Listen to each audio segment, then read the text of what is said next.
গলে সাজে হরি বল।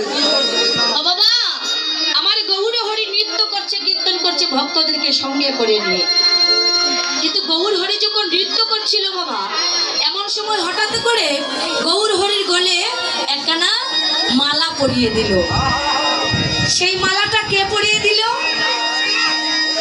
গৌরীদাস নৃত্য করছিল, কীর্তন করছিল, ভালোই ছিল, কিন্তু সেই গলে যখন মালা দেখেছে, সেই মালা দেখে আমার গৌরীদাস অন্য মনস্ক হয়ে ভাবতে শুরু করলেন। কি ভাবলেন? যে এই মালা দেখে গৌর হরি নাকি রাধার কথা মনে পড়ে গেল। এই যে মালাটা যে পরিয়ে দিল, কে পরালো? নৃত্য করছিল, কীর্তন করছিল, এমন সময় আমার গৌরীদাস গৌর হরির গলে একখানা মালা পরিয়ে দিল। এই মালা দেখে গৌরীদাসকে জিজ্ঞাসা করছে, হ্যাঁ রে গৌরীদাস, এই নদিয়াতে, এই নবদ্বীপের মাঝে এত সুন্দর করে ভক্তবৃন্দ সঙ্গে করে নিয়ে আমি এই কীর্তনের আয়োজন করেছি, হ্যাঁ, আর তুই হঠাৎ করে তুই আমার গলে একখানা মালা পরিয়ে দিলে। ও ভাই, মালা তো পরালে না, আমার যে মনের জ্বালা, সেই মনের জ্বালা আরো দ্বিগুণ ভাবে বেড়ে যাচ্ছে। গৌরীদাস প্রভুকে মিনতি করে বলেছে, প্রভু গো, শুনো শুনো, আমার কথা তুমি শুনো। গৌরীদাস বলেন, গো প্রভু, ও প্রভু গো, কেন ছাটন?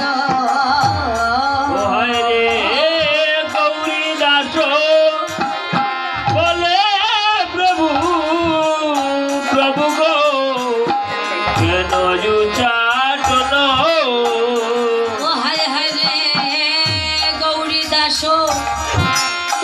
গো প্রভু, ও প্রভু গো, কেন ছাটন?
দুসুত বলেছে।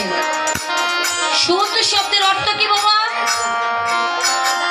সুত শব্দের অর্থ হলো পুত্র। হ্যাঁ, এই যে গৌর হরিকে দুসুত বলার কারণ হলো কি? গৌর হরিকে দুসুত বলার কারণ হলো দাপরে গেছিলেন